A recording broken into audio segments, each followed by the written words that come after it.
यहाँ first question कि भाई गैलियम आर्सेनाइड को सोलर सेल के लिए मोस्टली क्यों यूज किया जाता है।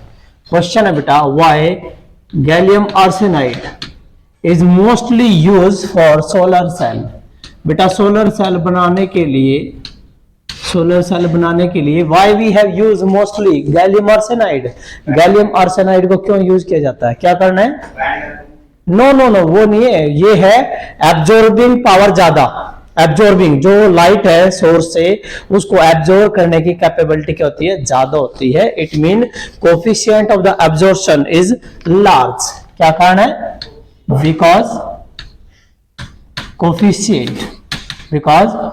कोफिशिएंट ऑफ एब्जॉर्प्शन, ठीक है, इज लार्ज, भाई बहुत ज्यादा होता है इसलिए बेटा ये mostly all the energy are absorb कर लेता है एनर्जी को फ्रॉम द सोर्स। तो now the second question number 2। ये क्वेश्चन नंबर 2 बहुत अच्छा है। दो कंडक्टर हैं बेटा, सेम डायमीटर के हैं और अलग अलग मटेरियल के हैं और इनको सीरीज में जोड़ा गया बेटा, X and Y. Two conductor X and Y, दो कंडक्टर है बेटा। मान लीजिए इस तरह डायग्राम दे दिया है, डायमीटर सेम है तो एक ही हो गया बेटा आपका और एक ही हो गया। दो कंडक्टर है ये सेम डायमीटर सेम होगा तो इसका मतलब एरिया क्रॉस सेक्शन सेम है। तो ये है आपका एक्स कंडक्टर बेटा, ये आपका है वाई कंडक्टर।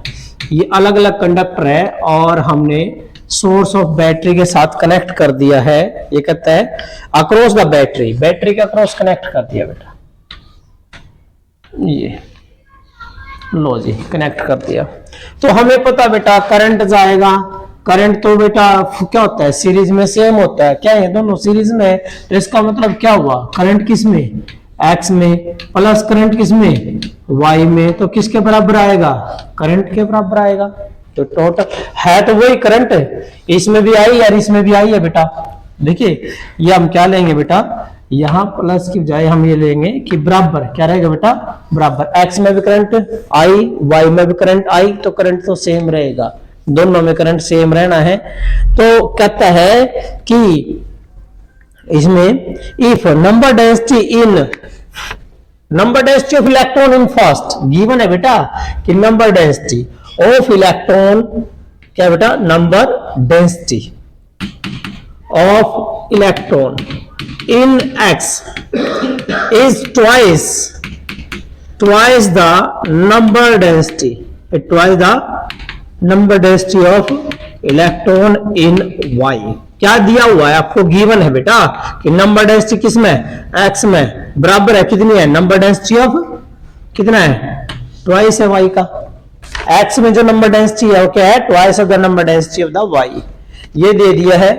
तो कहता है the race of the drift velocity, क्योंकि एरिया क्रॉस सेक्शन दोनों का क्या है, सेम है, क्या है, सेम है। तो बेटा हमने तो आई बराबर पढ़ रखा है, आई बराबर एक रिलेशन होती है ANEVD, या आई बराबर ANEVD, N number density, E charge on electron, VD drift velocity. तो बेटा एक्स के लिए क्या बनेगा, एक्स के लिए करंट एरिया क्रॉस सेक्शन तो सेम है, एज इट इज रहेगा। नंबर डेंसिटी किसकी, एक्स की, इलेक्ट्रॉन एक्स में, ड्रिफ्ट वेलोसिटी किसकी, एक्स की। वाई में क्या होगा बेटा, क्या ANY, E और VY, बेटा दोनों क्या क्या रखे, सेम। जो दोनों सेम करोगे तो एरिया से एरिया कैंसल, ई से ई कैंसल। तो आपके पास क्या है बेटा, आपके पास आ देखिए NX इंटू VX बराबर बेटा किसके, NY और VY। बेटा NX किसके बराबर है, 2NY, तो 2NY इंटू VX बराबर है NY इंटू VY। NY से NY के काटना था, VX बटे VY, तो दो कहां जाओगा, इस साइड। तो इसका मतलब क्या होगा बेटा, आपके पास VX बटे VY नहीं, क्या रहेगा, एक बटे दो। इट मीन रेशो क्या आएगी बेटा, 1:2। आंसर कितना है बेटा, 1:2 आंसर आएगा। तो ये था बेटा आपका question number 2। Now question number 3 बेटा। क्वेश्चन नंबर 3 क्या क्या है इसने, कहते हैं दो वायर हैं, इक्वल लेंथ है, कहते हैं one of copper and another of manganin, एक कॉपर की है बेटा, एक मैग्नीन की है। वायर है बेटा दो, two wire of same length, length same है बेटा, एक है कॉपर की, वन ऑफ कॉपर, एक कॉपर है एंड दूसरी क्या किसकी है, मैग्नीन, किसकी है बेटा, मैग्नीन की है। तो बेटा इन्हें क्या पूछा है, कहता है सेम लेंथ होगी और सेम रेजिस्टेंस है। क्या गिवन है बेटा, रेजिस्टेंस किसका, कॉपर का, और रेजिस्टेंस किसका बेटा, मैग्नीन का साइन क्या होता है बेटा, Mg होता है या Mn होता है, Mn। तो क्या दिया बेटा, ये दिया रखा, दोनों का रेजिस्टेंस क्या बेटा, इक्वल है। ये रेजिस्टेंस तो इक्वल दे दिया, उसको बोलना रहा शोर मत करें, रेजिस्टेंस इक्वल दे दिया बेटा। कहता है रेजिस्टेंस इक्वल है, तो कहता है कौन सी थिक होगी बेटा, थिक कौन सी होगी, तो आर बराबर पढ़ रखा हमने, आर बराबर क्या होता है बेटा, फार्मूला रो इंटू एल बटे ए, एरिया। तो बेटा ये हो जाएगा रो इंटू एल बटे एरिया का मतलब है पाई आर स्क्वायर, क्या आएगा बेटा, पाई आर स्क्वायर, क्योंकि रेडियस जिसकी ज्यादा होगी वही थिक हो जाएगी, मोटी तो वायर मोटी कौन सी होगी बेटा, जिसका रेडियस क्या होगा, ज्यादा हो जाएगा। अब बेटा आर तो क्या दोनों होगा सेम है, जब आर कॉपर और आर मैग्नीन दोनों क्या दे रखे बेटा, ये क्या बनेगा, ये क्या बनेगी, रेजिस्टिविटी कॉपर की, लेंथ सेम है तो ये क्या बनेगी, रेडियस कॉपर की, तो बेटा रेजिस्टिविटी किसकी, मैग्नीन, और ये बेटा लेंथ सेम है तो पाई रेडियस का स्क्वायर किसकी, मैग्नीन की। तो दोनों क्या कर रखे सेम, दोनों ना सेम कर दो बेटा, ये रहा दोनों ना सेम करोगे, लेंथ से लेंथ कैंसल, पाई से पाई कैंसल, क्या आया, रेजिस्टिविटी कॉपर की बटे में बेटा क्या है, आर कॉपर की रेडियस का स्क्वायर बराबर है बेटा रेजिस्टिविटी किसकी, मैग्नीन बटे में रेडियस ऑफ द मैग्नीन का स्क्वायर, ये आएगा बेटा। अब हमें जो है बेटा क्या होता है, देखिए एक बात याद रखना है आपने हमेशा, कि जो मैग्नीन है उसकी रेजिस्टिविटी बहुत ज्यादा होती है, मैग्नीन की रेजिस्टिविटी बेटा क्या होती है मेरे बेटा, बहुत ज्यादा होती है, किससे, कॉपर से, किससे, कॉपर से।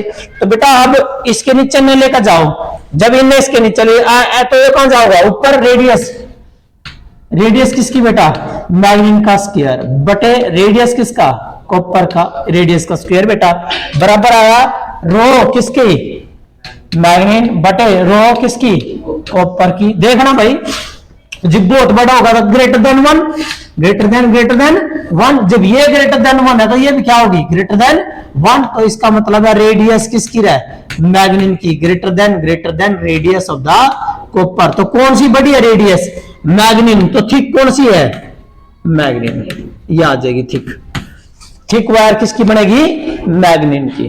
क्लियर है। Now next question number 4।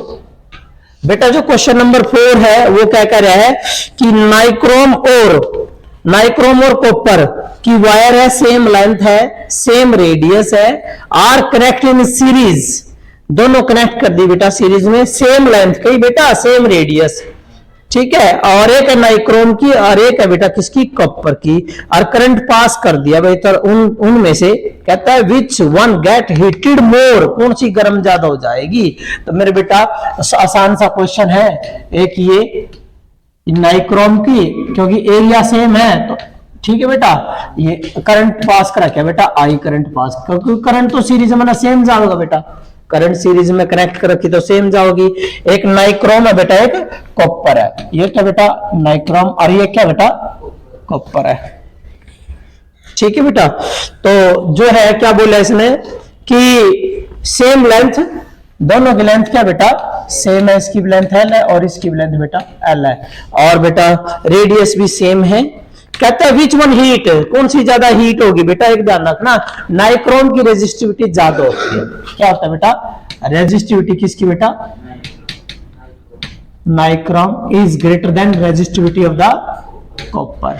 तो बेटा हमने पढ़ रखा, करंट सेम हो गया, लेंथ सेम हो गया, ईट का फार्मूला एच बराबर क्या होता है मेरे बेटा, आई स्क्वायर आर टी। देखो करंट सेम है, टाइम दोनों खतर सेम जाएगा, टाइम भी सेम है, तो किसके ऊपर डिपेंड करी है? ईट सिर्फ डिपेंड करी है किसके ऊपर? रेजिस्टेंस के ऊपर। और आर हमने पढ़ रखे, आर बराबर क्या हुआ? रो इंटू एल बटे ए। लेंथ सेम है, एरिया सेम है, तो आर किसके डायरेक्टली हो गया? रो के। रो किसकी ज्यादा है? नाइक्रोम की। नाइक्रोम की ज्यादा, तो ईट क्या हो जाएगी? ज्यादा। तो ईट किसकी बेटा? किसकी? Nichrome is greater than the heat in the copper. किसमें? कॉपर में। क्लियर है? ये पहले हीट हो जाएगी, नाइक्रोम की वायर हीट हो जाएगी। Now question number 5। Question number 5 क्या कहता है कि एक रजिस्टर है is connect to the cell. बेटा ये क्वेश्चन ऐसा है, देखिए ये मैंने करा रखा है जब सिलेबस कराया था। तो ये कोई रजिस्टर है और इसको एक सेल के साथ कनेक्ट कर दिया। इस सेल का ईएमएफ है बेटा ई, और इसका इंटरनल रेजिस्टेंस है आर। क्या रेजिस्टेंस है?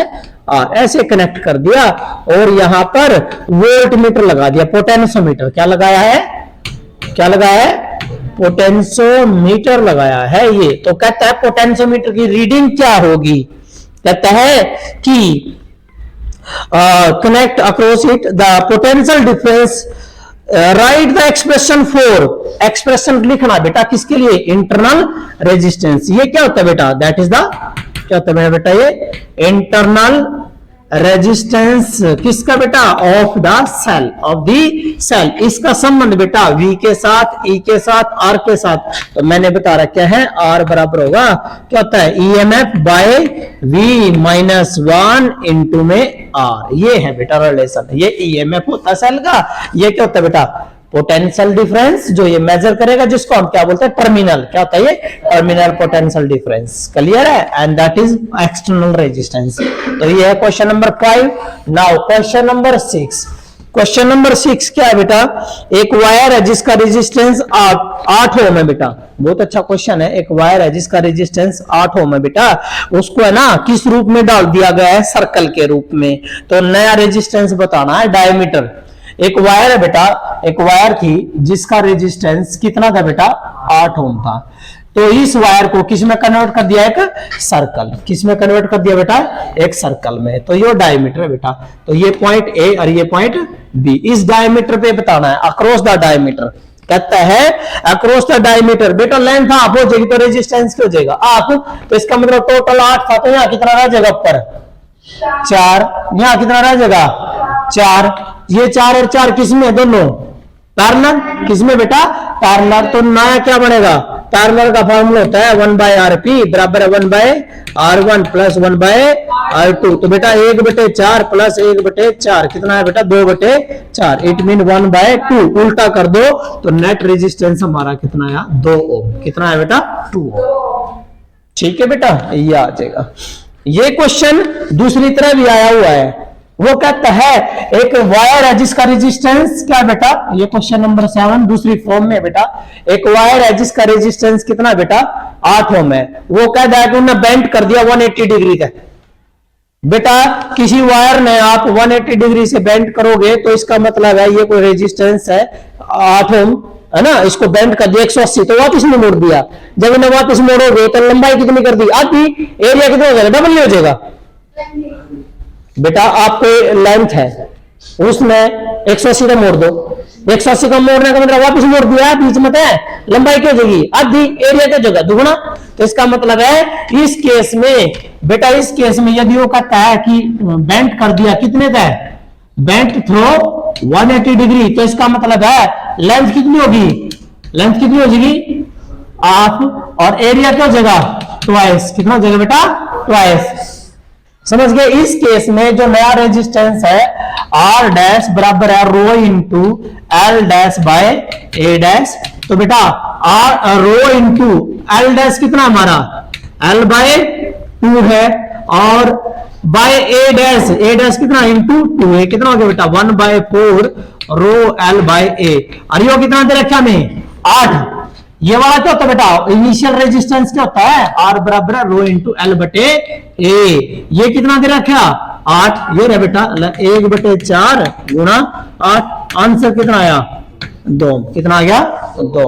ये आंसर आ गया बेटा। ठीक है। Now question number 8। Question number 8 क्या बेटा?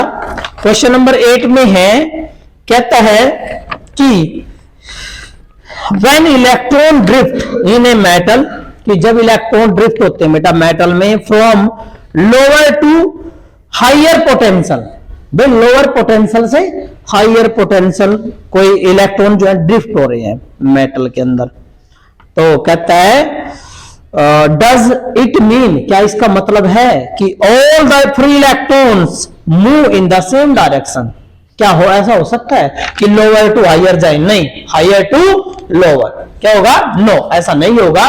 तो क्या आएगा, क्या आएगा इसका आंसर, ये कहते हैं इलेक्ट्रॉन ड्रिफ्ट हो रहे हैं बच्चों, कहां, किसी when electron drift in a metal from lower to higher potential, drift हो रहे हैं लोअर टू हायर पोटेंशियल, तो क्या कहता है कि सारे मूव करेंगे, अरे नहीं, मूव सारे ड्रिफ्ट की वजह से थोड़ी होते हैं, क्या होती है डिफ्यूजन, और डिफ्यूजन किसकी वजह से होती है, ड्रिफ्ट तो अपोजिट होता है, ड्रिफ्ट में क्या होता है अपोजिट होता है, क्योंकि नेगेटिव एंड की तरफ जाती है, यूं हमने पढ़ रखा बेटा, जब नेगेटिव एंड ये वाला पढ़ रखा आपने, ये कोई कंडक्टर है और ये आप अपोजिट, ये पॉजिटिव ये नेगेटिव आप लगाते हो तो ये पॉजिटिव सिर हो गया, इसमें जितने भी इलेक्ट्रॉन थे सारे के सारे क्यों है ड्रिफ्ट होंगे बेटा ऐसे, ठीक है ना, सारे के सारे ड्रिफ्ट होते हैं, लेकिन बेटा ये तो क्या है हायर नहीं है, और ये कौन सा होता है नेगेटिव, ये पोटेंशियल क्या होता है नेगेटिव, और ये क्या होता है पॉजिटिव, ये क्या होता है लोअर, ये हायर पोटेंशियल। तो ये कहते हैं क्या सारे के सारे ऑल द इलेक्ट्रॉन्स, क्या इसका ये मतलब है कि सारे इलेक्ट्रॉन ड्रिफ्ट होंगे बाय सेम डायरेक्शन में, नो, इसका मतलब ये नहीं है कि सारे के सारे, ऐसा नहीं है बेटा।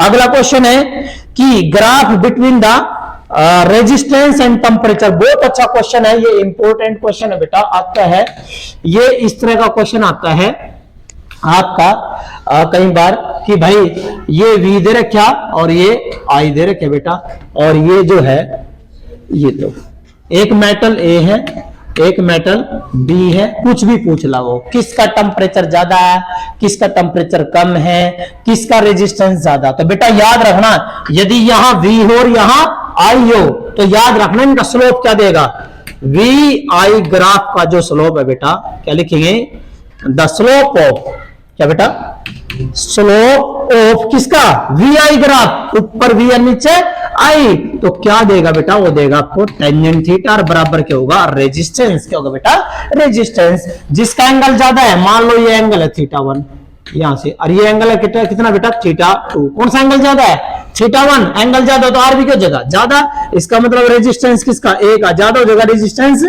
B का, हो गया। इवोल्यू भी पूछ ले सके इस क्वेश्चन में, भाई कौन सा मेटल गुड है, गुड कंडक्टर कौन सा है जिसका रेजिस्टेंस कम होएगा, तो इसका मतलब गुड कंडक्टर कौन सा है बेटा B, तो इसका मतलब B is the good conductor, क्या बेटा गुड कंडक्टर, क्योंकि कंडक्टर होता है जिसका रेजिस्टेंस क्या होता है बेटा कम होता है, क्लियर है। ये क्वेश्चन ऐसे भी आ सकता है बेटा। क्वेश्चन नंबर 9, ये क्वेश्चन आपका दूसरी फॉर्म में ऐसे भी आ सकता है बेटा, यहां I हो सकता है और यहां V हो सकता है, ये तो वही आ गया बेटा, ये तो वही बन गया, आपने क्या करना है, ये क्या करोगे बेटा इसमें, यहां क्या कर दोगे, यहां कहता है कि V और यहां I, अब बेटा अब देखिए क्या है, अब ये A है ये B है, तो बेटा याद रखना स्लोप किसका IV ग्राफ का, तो क्या दे देगा 1/r, क्या बेटा slope of IV graph, slope of IV graph क्या देगा बेटा, ये I और ये V है, तो इसका जो स्लोप है बेटा वो देगा 1/r, बराबर क्या देगा टेंजेंट थीटा, समझ गए मेरी बात बेटा। तो एंगल किसका ज्यादा है A का, जिसका एंगल ज्यादा है तो उसका R क्यों जगह कम, तो इसका मतलब R इसका क्यों जगह बेटा कम हो जाएगा, तो इस डायग्राम से RA is less than RB, clear है, ओके। अब यही काम किस में आ जाए बेटा, टेम्परेचर में आ जाए, किस में आ जाए टेम्परेचर में, TA और यू कह देगा TB, किसका टेम्परेचर ज्यादा, हमने एक बात पढ़ रखी कि भाई मेटल के केस में टेम्परेचर डायरेक्टली प्रोपोर्शनल होता है किसके रेजिस्टेंस के, आ गया ले, यो क्या देता है रेजिस्टेंस, तो इसका मतलब ये क्या बन गया टेम्परेचर, इसका मतलब क्या बेटा TA is greater than TB, TA is greater than TB, किसका टेम्परेचर ज्यादा है A का टेम्परेचर ज्यादा है, क्लियर है, समझ गए। और यहां क्या बन जाएगा, यहां 1/, बन जाएगा बेटा, क्या बनेगा ये 1/, क्योंकि देखो ये स्लोप क्या है, स्लोप क्या होता है बेटा, यहाँ टेंजेंट थीटा 1/r हो गया, क्या हो गया 1/r। आपने तो सिर्फ इतना पढ़ रखा कि भाई रेजिस्टेंस और टेम्परेचर डायरेक्टली है, टेम्परेचर की जगह हम क्या कर सकते हैं रेजिस्टेंस, और रेजिस्टेंस की जगह है टेम्परेचर, तो क्या होगा 1/t बराबर है टेंजेंट थीटा। तो एंगल जिसका ज्यादा उसका टेम्परेचर कम, एंगल इसका ज्यादा तो इसका टेम्परेचर क्या होगा बेटा TA is less than TB, ये आ जाएगा। क्लियर है बेटा, ये question number 9। Now question number 10 कहता है ग्राफ बनाना है रेजिस्टिविटी में और टेम्परेचर में, मेटल में बेटा, आसान सी बात है बेटा। मेटल में तो पढ़ रखा, मैंने पहले बता रखा बेटा, मेटल के केस में तो टेम्परेचर जो है क्या होता है डायरेक्टली प्रोपोर्शनल टू R, या temperature directly proportional to resistivity. और जब डायरेक्टली आओगा तो ग्राफ क्या होगा बेटा स्ट्रेट, क्या आएगा बेटा स्ट्रेट आएगा। क्लियर है, ये तो मेटल का था। और एक करा था बेटा सेमीकंडक्टर का, सेमीकंडक्टर में टेम्परेचर क्या होता है बेटा इनवर्सली प्रोपोर्शनल टू R, तो यहां टेम्परेचर इनवर्सली प्रोपोर्शनल टू रो। तो ग्राफ कैसा बनेगा पैराबोलिक, कैसा बनेगा बेटा पैराबोलिक बनेगा, ये बनेगा पैराबोलिक किसमें सेमीकंडक्टर में। ठीक है बच्चों कर लोगे, ये रेजिस्टिविटी है बेटा, ये टेम्परेचर है, या फिर आप ये कह सकते हो R और ये टेम्परेचर, ये आपका R और ये टेम्परेचर है। क्लियर है, ये आएगा आपका टॉपिक मेटल में है, ये सेमीकंडक्टर में। और ये कौन सा कंसेप्ट यूज करा था, ये यूज करा था बेटा आपने कि R बराबर है ML बटे ANE स्क्वायर टाउ, ये वाला, क्योंकि R बराबर होता है रो इंटू L बटे A। तो यहां पर जो रेजिस्टेंस है वो दो फैक्टर के ऊपर डिपेंड कराया था हमने, एक तो नंबर डेंसिटी थी, दूसरा था ये बड़ा एवरेज रिलैक्सेशन टाइम, दो चीज थी ये। हालांकि मेटल के केस में ये क्या होता है नॉट सुटेबल, मेटल में हम इसको काउंट नहीं करते, नंबर डेंसिटी मेटल की सेम होती है, कितनी होती है 10 की power 29 electron per unit volume. Clear.